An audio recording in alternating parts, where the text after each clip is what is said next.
রব্বুল আলামিন, তুমি আমার মেধার ভিতরে সুন্দর একটা পরীক্ষা ঢোকায়া দিয়াছ। আমি পরীক্ষা করার জন্য 17 জন মুসল্লিকে আমি বলে দিলাম, আগামীকালকে ফজরের নামাজ আমার পিছনে পড়লে সে মাওলার জান্নাতে চলে যাবে। আর যদি কোনো ব্যক্তি এই কাহিনী কাউকে জানাই দেয়, সে কিন্তু আল্লাহর জাহান্নামে চলে যাবে।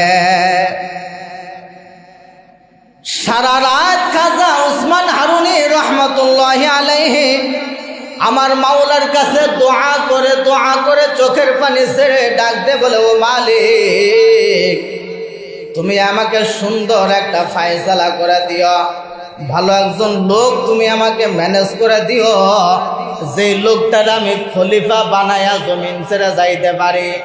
আল্লাহু আকবার। সারা রাত্র বেলা খাজা উসমান হারুনি নামাজের পারে দাঁড়াইয়া নামাজ আদায় করে মালিকের কাছে দোয়া করেছে।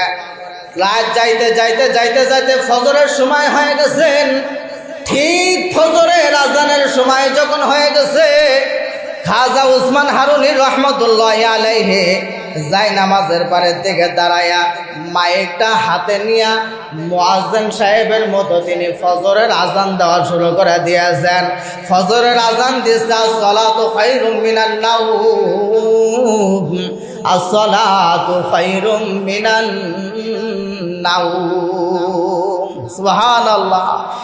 এ মুসলমান ইমানদার, খাজা উসমান হারুনি রহমতুল্লাহি আলাইহি ফজরের আজান দিয়ে নামাজের পরে দাঁড়াইয়া 2 রাকাত সুন্নাত নামাজ পড়ে মুসল্লিদের দিকে ঘুরে বসেছেন।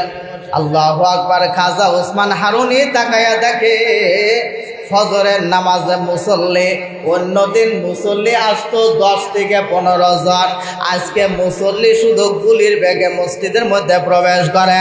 খাজা উসমান হারুনি তাকায়া দেখে মসজিদের মধ্যে শুধু মুসল্লি আর মুসল্লি প্রবেশ করে। এই কি ব্যাপার? খাজা উসমান হারুনি অবাক হয়ে গেল, কি ব্যাপার, মসজিদের মধ্যে শুধু মুসল্লি প্রবেশ করে, ব্যাপারটাকে? মুসল্লি আসতে আসতে পুরো মসজিদ বুকিং হয়ে গেছে। এ মসজিদের বারান্দাও মুসল্লি দিয়া বুকিং হয়ে গেছে। বারান্দার পাশে ঈদগাহ ময়দান ছিল, ঈদগাহ ময়দানটাও মুসল্লি দিয়া বুকিং হয়ে গেছে। রোডে ঘাটে তাকায় দেখে পুরো রোড মুসল্লি দিয়া ভরপুর হয়ে গেছে। খাজা উসমান হারুনি ভিতরে ভিতরে খুশি, কি ব্যাপার, এতগুলো মুসল্লি আজকে ফজরের নামাজে কেমনে হাজির হয়ে গেল? তাকায় দেখে পুরো মসজিদ ভরপুর হয়ে গেছে, বারান্দা ভরপুর হয়ে গেছে, ঈদগাহ ময়দান ভরপুর হয়ে গেছে, এ পুরো রাস্তা ভরপুর হয়ে গেছে মুসল্লি দিয়া। এ কি ব্যাপার, এত মুসল্লি কোত্থেকে আসলো?